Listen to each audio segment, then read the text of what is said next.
Daniel chapter 6, we actually pick up in verse 18, and so we're going to read those verses now, some of these verses, down to verse 23. It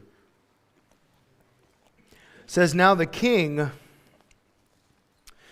went to his palace and spent the night fasting. No musicians were brought before him, also his sleep went from him. And the king arose very early in the morning. He went in haste to the lion's den.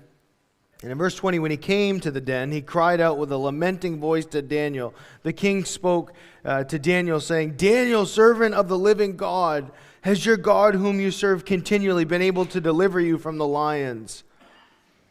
And Daniel said, 'No. They've eaten my body. I'm here to haunt you.'" Now, verse 21. Daniel said to the king, "O king, live forever. My God sent his angel and shut the lions' mouths, so that they have not hurt me, because I was found innocent before him. And alas, O king, I have done no wrong before you." Now the king was exceedingly glad for him, and commanded that they should take Daniel up out of the den. So Daniel was taken up out of the den, and no injury whatsoever was found on him, because he believed in his God. So, an incredible passage. What we looked at last week, and those first 17 verses, was that Daniel was now under this newly formed Medo-Persian Empire. He was quickly exalted to a position of great leadership, one of the top 3 leaders in Medo-Persia. And his subordinates that were underneath him heard, and we read this, that he was going to be put up for promotion to be the supreme leader underneath the actual rulers of Babylon itself. Medo-Persia itself. And that news really infuriated the subordinates underneath him. And so they conspired to overthrow him. And they even used anti-Semitic language. They said, "Isn't this just a Jew? Who is this guy?" Well, that happened to be their boss, actually. And so they found a way, conspiring together, that they could get Daniel. They realized that he was a man of habit, he was a man of faith, and that he was unshaken in his faith. And that one thing they took note of Daniel is that he faithfully prayed 3 times a day. What a wonderful practice, by the way, huh? Breakfast, lunch, and dinner sort of thing. And they knew that if they made a policy using the government, they could actually create a problem for Daniel, that he would not yield. They knew that he wouldn't yield. And what they said was, they went to the king and they flattered him and said, "Only prayer can be directed toward you, nobody else. No one else can receive prayer except for you, O great king." And they said, "Sign a decree that it cannot be changed," and that's how it went. So when they catch Daniel praying, and again I remind you of this, Daniel didn't change anything about his life. He hears the decree. He knows that if you don't honor this decree and pray only to this king, you'll be thrown to the den of lions. This is a well-known fact. But that doesn't change anything about Daniel's spiritual life. He goes right about doing what he normally would have done. He didn't pick a different time. He didn't pick a different place. He didn't get dramatic. He just did what he always did before God. Because there's something so much higher than just human government. It's our relationship to God. And whenever that human government tells us how we ought to worship our God, it doesn't matter. Right? It's of no consequence to us at all. That's how Daniel functioned, worked in that moment. So the guys that conspired go to the king and they said, "Hey, didn't you make a decree recently, like 12 minutes ago?" "Yeah, well, Daniel broke it, and so he's got to be killed." As we read last week, Daniel was not happy about that. The king was not happy about Daniel. And he did everything in his power, but he was bound to the rules and restrictions in the Medo-Persian Empire. And so, unfortunately, he says to Daniel as they throw him in there, "I'm so sorry. I know that you have continually walked with your God, and I pray that he will deliver you tonight." And so we read, the first verse we read this morning, verse 18. The king went to his palace, no festival like normal, no festivities, and he can't even sleep that night. He's so tore up about this innocent man that's been thrown in the lion's den because of something that he allowed in this kingdom. Now, what is interesting to think, we don't have a lot of the details, but we could certainly maybe infer a few things. And that one of them is that Daniel probably would have slept that night. Again, we don't know for sure, but we know that the lions were of no threat to him ultimately. So did he use one of them as a pillow? I kind of wonder. Like, "Hey, sit over there real quick." And he kind of lays himself. Now, how amazing to think of such a thing. that Daniel is sleeping, as we say, like a baby in the lion's den while the king's pacing around his palace and he can't get any sleep that night. How interesting to think of. And side note, why do we say sleeping like a baby? They sleep terribly, don't they? We have so many of them in the church. They're up every couple hours. They're whining. They're screaming, the whole thing. I've got to think of a better saying than sleeping like a baby, really. But there, anyway, the king is awake. He can't sleep. He's nothing but thinking about Daniel the whole time because he knows that he just put an 85 or so year old man in a lion's den. And these are ferocious lions. They were hungry, you know. And just all the thoughts that are going through his mind and the guilt that's on his conscience and all those kinds of things. But I do love what Damian Kyle said because it really brings to bear the reality of why this is so terrifying for like the king to pace around and think about. Pastor Damian Kyle, you might have to appreciate his dry sense of humor and teaching, but just imagine Ben Stein as a Bible teacher, if that helps you at all. He said one of the most disturbing things about lions is that they are very content to start eating you before you are dead. And that is so true, isn't it? Like a lion doesn't wait for you to die. It likes eating you while you're alive. It likes that. So those are the kind of things that are probably going around in the king's mind, even subliminally. And so in the morning, first light, he runs to Daniel to make sure that he's okay. Now, I hope to say this a few times today, that not every time that a believer has found themselves in the lion's den, so to speak, or in a troublesome scenario or a life or death situation, does God always deliver them. He certainly does in this case. But it brings up a good principle and a reminder, something we spoke about on a recent Thursday evening study. Like the Bible says that God sends his rain on the just and the unjust, for example. Now just understand, as of when that's written, rain in the Middle East is a blessing, not a curse. So don't think of rain as like a problem. Think of it as a blessing. That God pours out his blessings on the good and the bad, the righteous and the unrighteous, the just and the unjust. But also, if you think about the end of the Sermon on the Mountain, that the Lord says that anyone that hears my words and does them is like a wise man that builds his house on the rock. Anyone that doesn't is like an unwise man that builds his house on the sand, right? And then he says, when the storms come and the winds blow and the floods came, one house will stand, one house will fall, based on what you did with the Lord's teaching, right? We are kind of familiar with that. But here's the element of that I want us to consider this morning. Whether a man is wise or foolish, just or unjust, the rains and winds are going to come. There is no amount of magic money that someone can make that makes that problem go away. Do you know that? There's no amount of money in this world that once you reach this status of wealth, you don't got to worry about those things anymore. Because again, I famously said, it's interesting to hear people look up to wealthier people and say, well, what do they have to complain about? Life, actually. That's what they have to complain about. Because life hits us all. Doesn't matter what our bank account is. It always hits us. It takes its toll on us. And Daniel is no exception. And I say that this morning as like an encouragement in a way, is that Daniel is finding himself as a faithful man in the latter part of his years, man. He's been nothing but faithful to God. Even the king knows that, man. And at 85 years old, is that where you want to find yourself, is getting thrown to lions? It's like, Lord, of all the things that I have done for you, you're going to let this thing go through? You're going to let me get fed to lions? Or you're going to let me, even the idea of getting thrown in there is insane. Leave the man alone. Let him die peacefully on a hospital bed, right? You're going to put him in a lion's den? But God has a way of doing that with us. And there's no exemptions for his righteous people. We often think of that. We make jokes about it even. Sometimes they'll say about pastors, like I have friends in Florida, and hurricane season, and there's like this famous area where hurricanes will come through and blow out whole neighborhoods. And when there's a threat, they'll say to the pastor, well, we're all set because you're on our street. And then I remember that pastor saying, what if my house was the only house that was taken so that God could show people, right? We often think, oh, we're all set, we're Christians, we're exempt from any of those kind of problems. Well, here's something awesome about Daniel. It's something that he faithfully did throughout his whole life that even inspired these kings that he would stand before, Nebuchadnezzar and Belshazzar and Darius, these different kings, these different kingdoms that he stands before.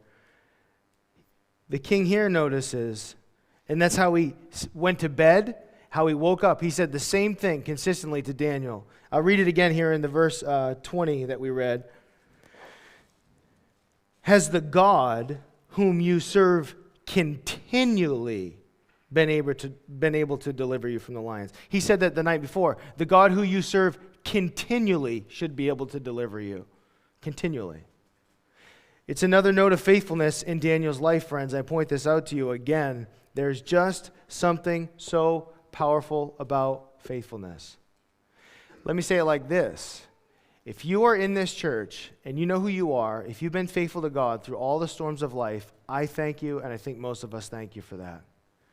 We thank you for a courageous example of someone who faithfully weathers the storms of life. I can think of some of you in this room that have lost a spouse or a loved one, someone that you deeply care about, and you faithfully move forward and you serve God and you love Him. And no event in life ever stops you from being faithfully serving Him or continually serving Him, as it says here. And we need more of that because there's plenty of flaky stuff, right? Plenty of, I walk with God for a couple of weeks or months or years, and then it's like in and out, it's up, it's down, it's back, it's forth, it's a little bit more, it's not so much. Just continual, steady, all the time, all the time. That's what stood out to him. Here's another way to say that. Here's a good gauge for you and I this morning. You ready? If there was a time in your life where you were more on fire, more passionate, more excited about God than you are right now, you, my friend, are backsliding. You are backslidden. That's hard to imagine, isn't it? Because we'll say things, oh, back in the good old days when I really threw down for God, when I was really getting after it. What about like right now? Why was it then but not now? Oh, back in the 90s, man, I'll tell you, I was fired up. I would share my faith with anyone. What happened? It's that continually thing that's really hard, isn't it? It's that continual thing. It's the continual pounding that we have to go through. And there's just something so impressive about hammering. Just hammering and hammering and hammering. And when people get exhausted, they're still hammering and hammering and hammering. Because eventually, if you hammer something long enough, it'll break, right? Think about a ledge or a rock. You keep hammering that thing long enough, that thing will break. And I'm just pointing this out to you, that the king noticed that about Daniel. Daniel never said it about himself. You know, plenty of people do that, don't they? Let me tell you all about how awesome I am. Like, whoa, let me buckle up. This should be exciting, you know. Let me tell you about all my achievements in life and the things that I've done. So, whoa, wow, woo, woo. But then when someone like Daniel doesn't say anything about that, but this guy says, you have continually faithfully served God. You're impressive, man. Just to remind you this, people are always watching. People are always watching you and I. And whether we forget it or not, or remember it or not, people are always watching our lives. And they see the faithfulness or the lack thereof. The huge moments in life that come. When something devastating happens in your life. That's your moment right then and there. To display to people around that are watching what kind of person you really are. Do you blow the fuse? Do you quit? Do you give up? Do you get angry? What do? I don't know. But the king saw in Daniel a man of a continued devotion to God. And he respected it so much. Has this God whom you've served continually been able to deliver you from the lions? And Daniel said to the king, O king, live forever. I always wonder if there's a little pause there just to make him nervous, right? Daniel? Total side note you don't care about, can I tell you? Whenever I go in a creepy space, because it happens from time to time, especially in construction, you go into like these basements that are basically haunted. You know, you can't confirm it yet, but you go in these spaces and you have to like crawl and it's dark. And I got like friends with me or my kids or whatever the circumstance is. And you're like, why do you have your kids in those places? I don't know. But anyway, I'm in there and I'm like, Mom, are you in here? Seriously, Mom, I'm scared right now. You know. So anyway, I told you, you didn't need to know that.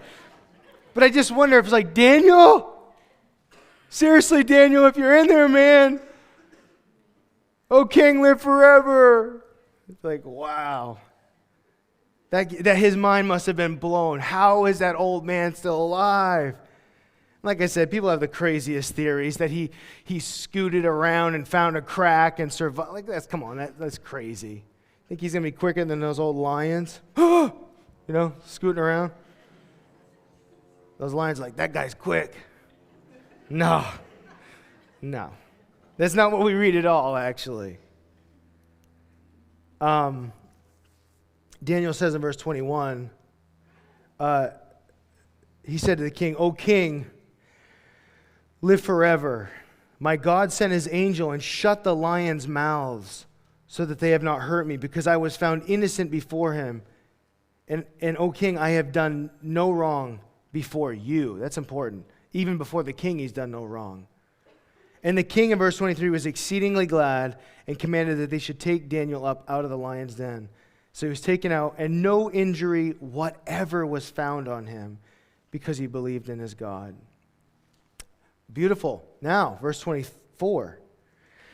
The king gave the command, and they brought those men who had accused Daniel, and they cast them into the den of lions.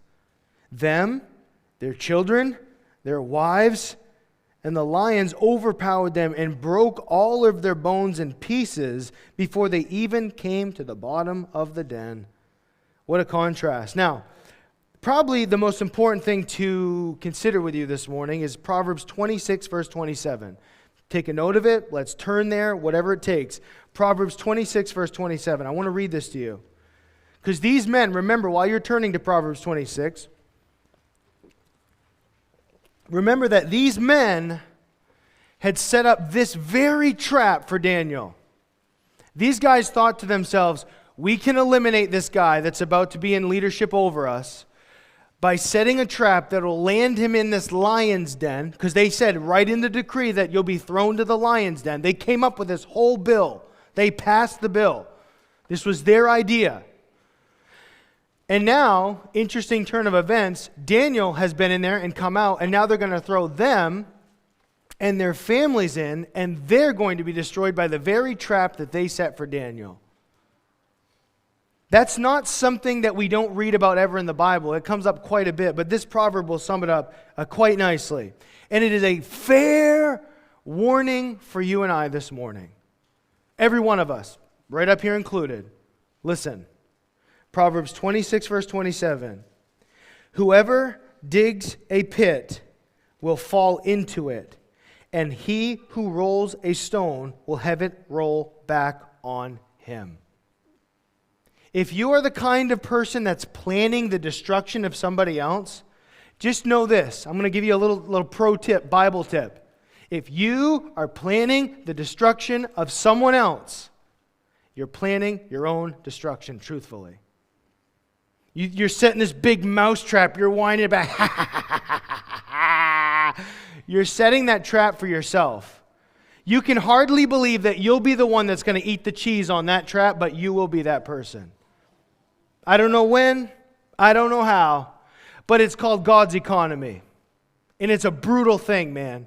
And the person that sets the trap ends up in the thing almost every time. So don't do it. That's the idea. That's the serious encouragement. You're going to set up a trap. You're going to take a brother or sister down. Yeah, I'd be careful. Because remember, you might be setting that up for yourself. You might be setting that up for yourself. And so often when people are caught in that moment, they say things like, well, if I only realized I was setting up the trap for myself, it would have been a little bit easier on it. Would have a little bit made more comfortable kind of thing. Wouldn't have done it so harshly, so to speak. Well, these men conspired. It backfires, and now they are going in the den. And not only them, but their children and their wives, their families. Let's not miss this point, I suppose, that first of all, the very Persian law that they played on and they reminded the king of is once it's in a decree, it's forever established. You cannot undo it.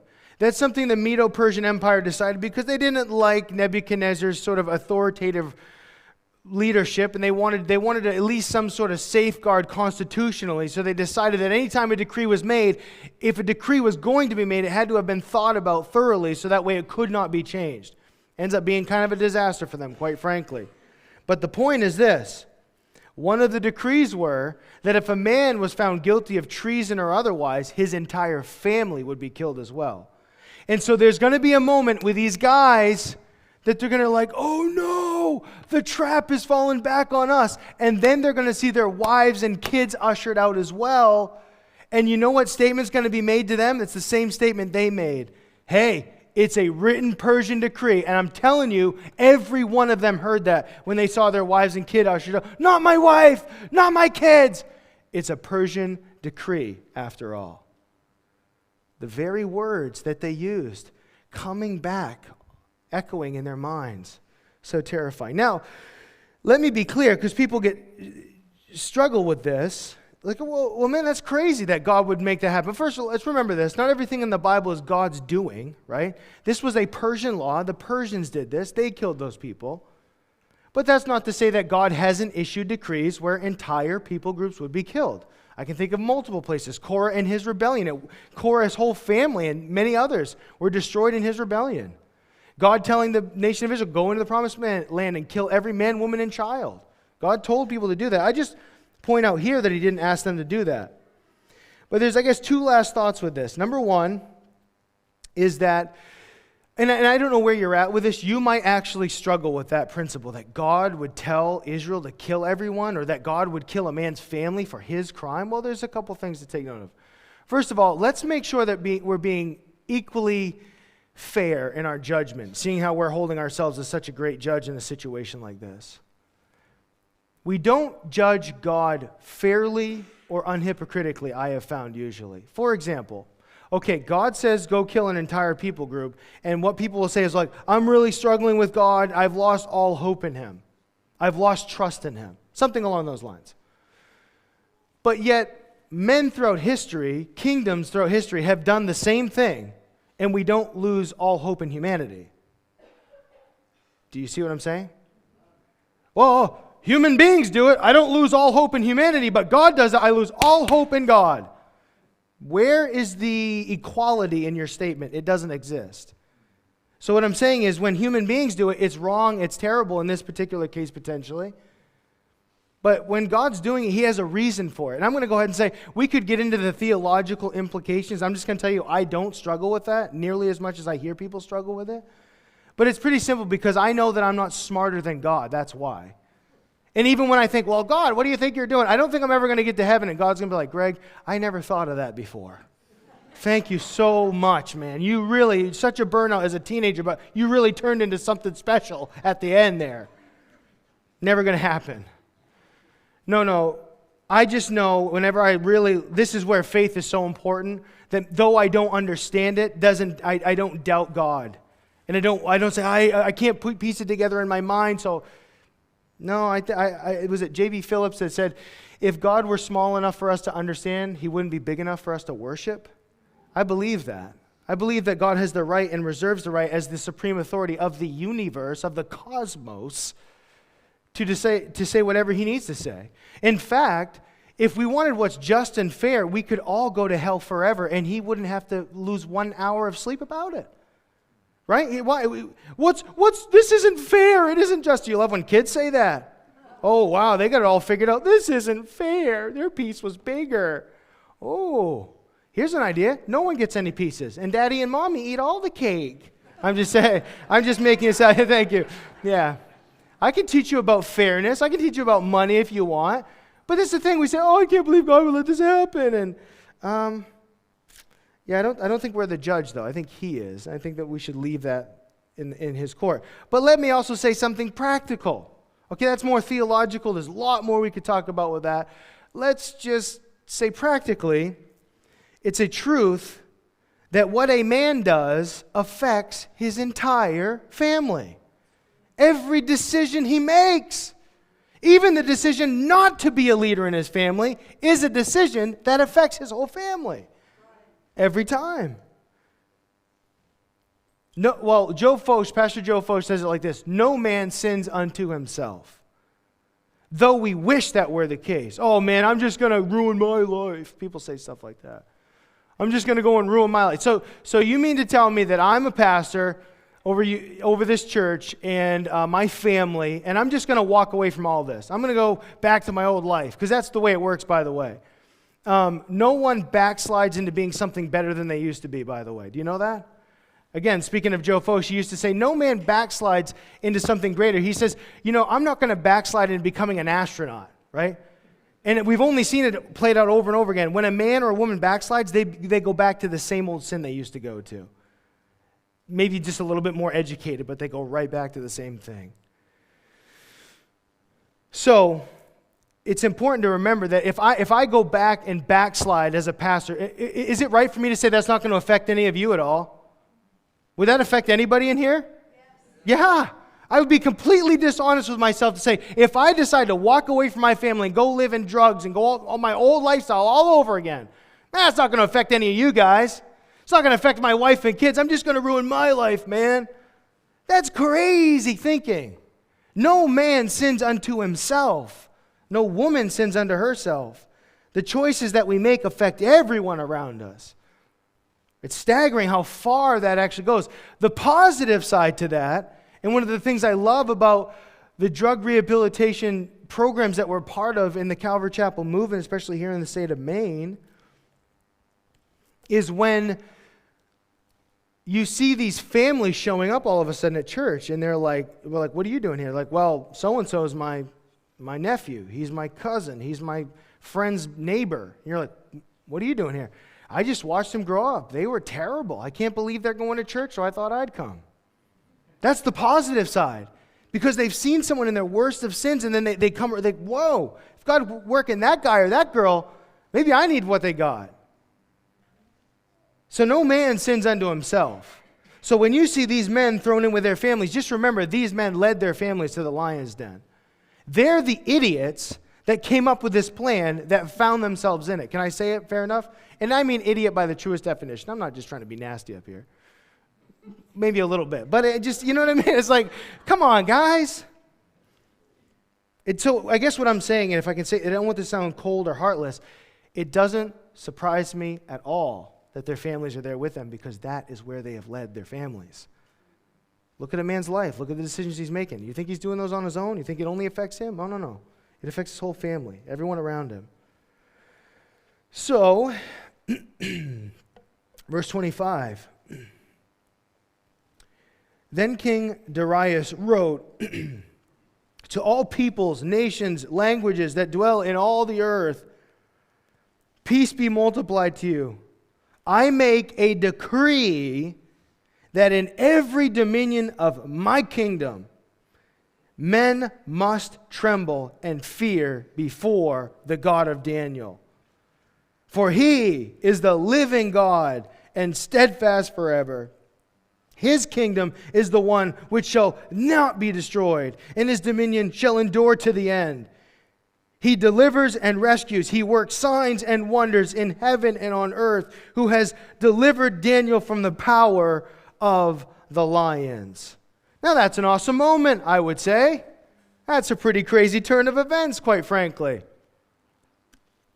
I mean, good grief, Daniel was in the lion's den. The next morning, he's pulled out. All of his enemies are now in his place where he should have been, apparently, according to the edict. And then, imagine the king's like, new decree in all the land, everyone's going to honor your God now. That's a cool day for Daniel. But here's the thing. One thing to remember is this. You never get to those cool moments without the lion's den. You notice that? We all want the cool major moment of victory, but you kind of have to go through battle to get there, right? We all want to stand on the victory side with the big flag. We won. You kind of have to work, though, to get there. That's the thing that's unfortunate. Kind of a battle, kind of a fight the whole time. But let us, for a few moments, consider the idea that a king in his kingdom made a decree that the worship of God was mandatory. Let us consider that in the world that you and I live in today. For language that you might hear in your world, in my world. There is a real concern, worry, fear by people that there's this growing group of Christians that have linked their faith to a national idea, and they call us now Christian nationalists. So if you're both a patriot and a Christian, there might be something inside of you that would want Christian leadership in this country. Oh, that's terrifying, right? Thank you. The gasp, the audacity, and the fear and the worry that there may be Christian nationalists amongst us. And they would seek to lead this country with Christian values and principles. Right? Did I do a pretty good job on that? I've heard it. They're just freaked out by the idea.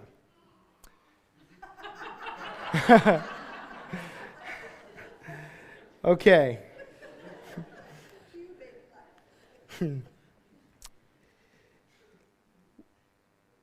Well, let's start with something that is a real objection that people fear. And they'll say, well, look at the Roman Catholic Church.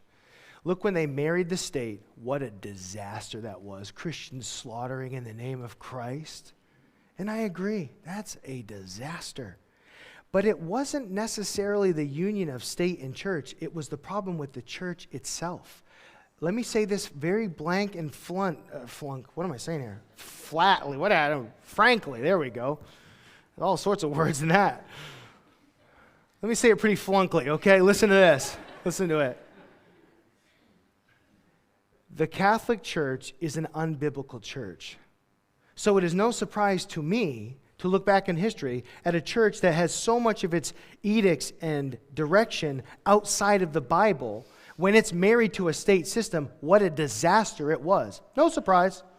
If you wanted a good example of what it would be like if you married the Christian ideals to a government, I'd almost dare say you'd need to go to early America, wouldn't you?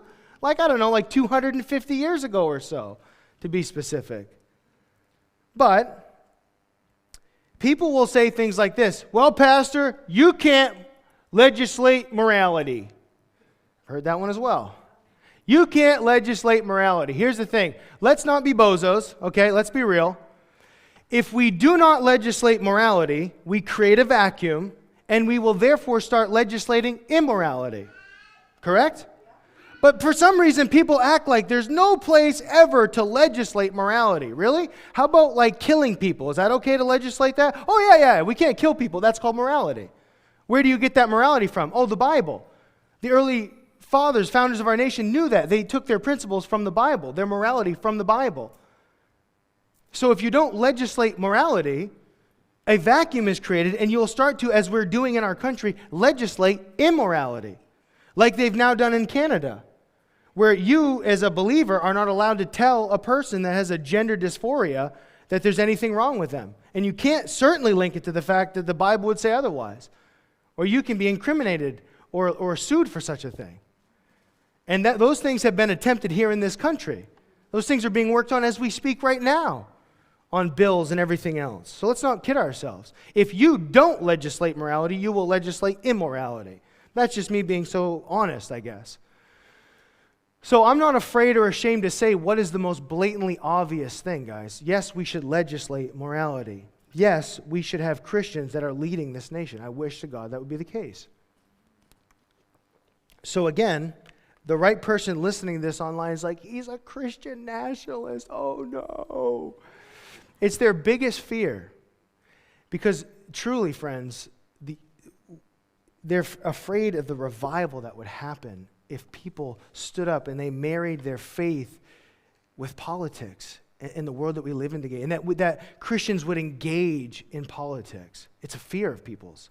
So they're putting labels on it, like a Christian nationalist. And you're supposed to go, oh no, not me, not me.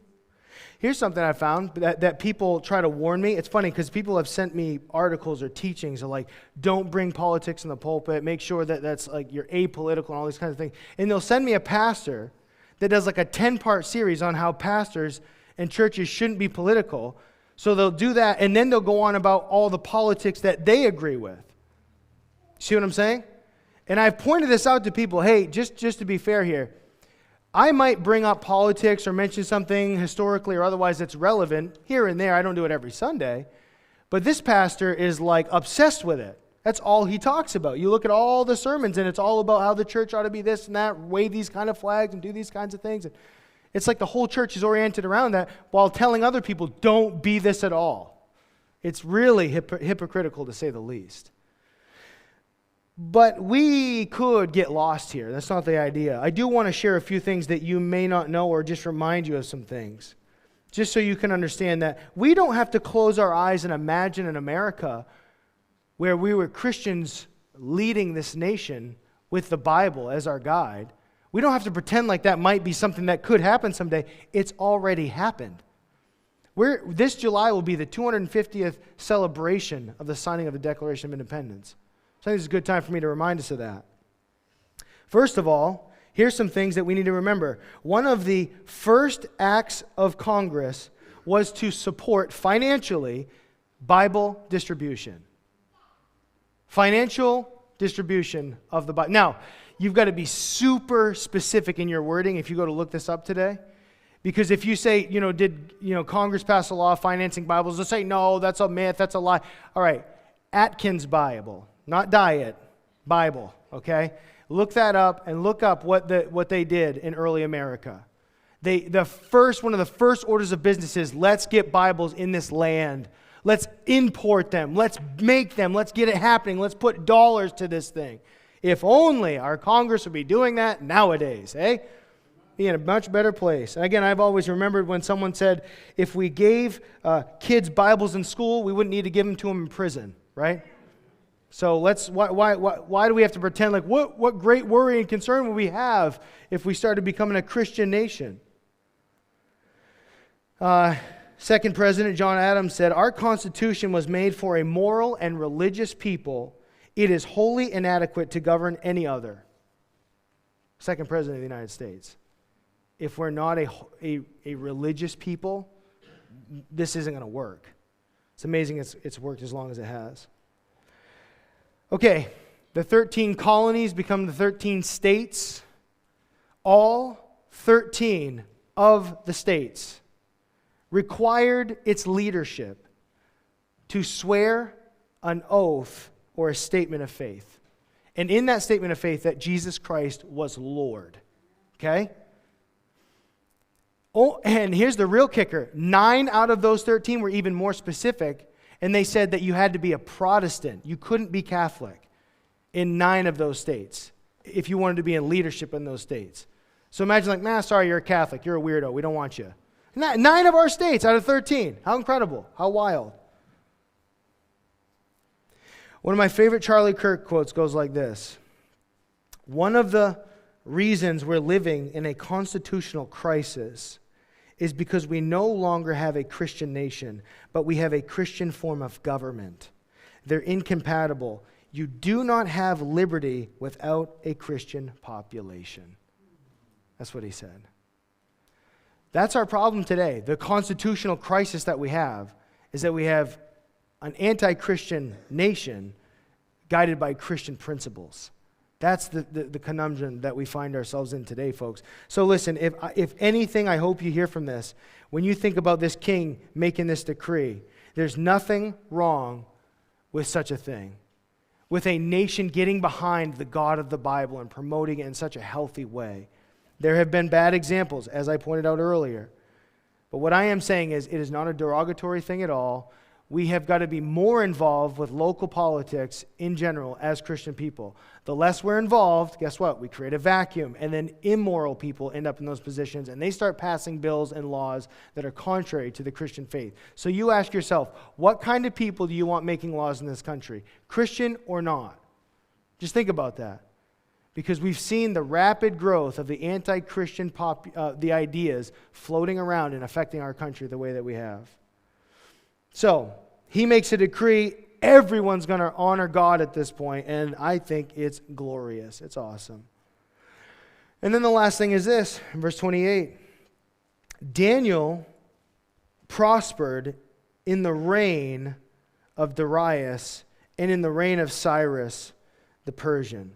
So I guess I kind of want to end with that in the end, Daniel prospers. But that's not what it was looking like for a few minutes there, was it? It wasn't looking so good for Daniel.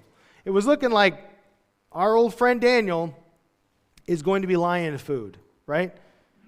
He is going to be lion food tonight.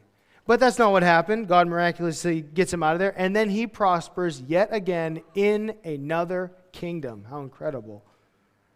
So I guess I ask the question, what if? What if? Well, I say what if because many Christians throughout history have been fed to lions or burned at the stake or crucified or slaughtered or stoned to death, whatever. Different various ways they've been martyred. But God doesn't always deliver the individual, right? It's again, just the more modern thing that we can relate to since I just quoted Charlie Kirk. Isn't it wild to think that a bullet was shot at Trump and it was like 1/8 of an inch away from his brain? And then a few months later, Charlie Kirk is shot dead in the jugular and he didn't live for a split second. That's hard to wrap your mind around. It's really wild. And what I mean is the righteous don't always make it out. The fairy tale doesn't end that they rode off into the sunset and had a great life together. Sometimes it's brutal, it's painful. And they don't always get delivered and they don't always prosper. But Daniel did. So let's keep that in mind for a moment. That we're not promised a deliverance from the hardships of life, the lion's den, because we love God. Sometimes it's quite the contrary. But I want to end with what if. What if Daniel were thrown in the lion's den and these lions had a glorious dinner on Daniel? What if? And that's how this story ends. I mean, it'd be whew, uh-oh, sorry, dude. Right? Because that's how we read a lot of the other Bible stories. Well, it's too bad for him. That's not what happened. But just imagine if Daniel got thrown down and eaten by lions. Oh, man. Hey, I don't know what you think about that, but I'll tell you, it'd be awesome. And what I mean by that is, you're 86 years old, man. How much more time you got left? And the way that you go out is in a blaze of glory, honoring God and refusing and standing up to your government, saying, bring it on. Let's go. And they're like, well, we're going to throw you to the lions. Good. I wonder if there's part of him that's like, man, I wish these lions would eat me. I'm just ready to go home, man, What an awesome way to go is what I'm saying. What an awesome way to go. How did Daniel die? Lions. So cool. When you get to heaven, he has a lion tattoo on his chest, right? Wow, dude, you are the Lion King, man. You are that guy. Friends, I'm just saying, we're so wimpy sometimes as Christians, man. Oh no, Lord, deliver us from the lion's den. He didn't worry about that. He didn't worry about when he says that he honored the king, the inference is that when he went to pray that day, when he went to pray the day that he got captured, he wasn't like, oh Lord, please do not let this come to me. To save me from this hour of darkness. What he's saying is he was praying for the king. Lord, our king is such a bonehead that he would make a decree like this. Would you show yourself to him and reveal yourself to him and help that guy out? He desperately needs your help. Little does he know that prayer is going to be answered by him being thrown in a lion's den. But there's a part of Daniel that's bring it on. Let's go. At 86 years old, let's rock and roll.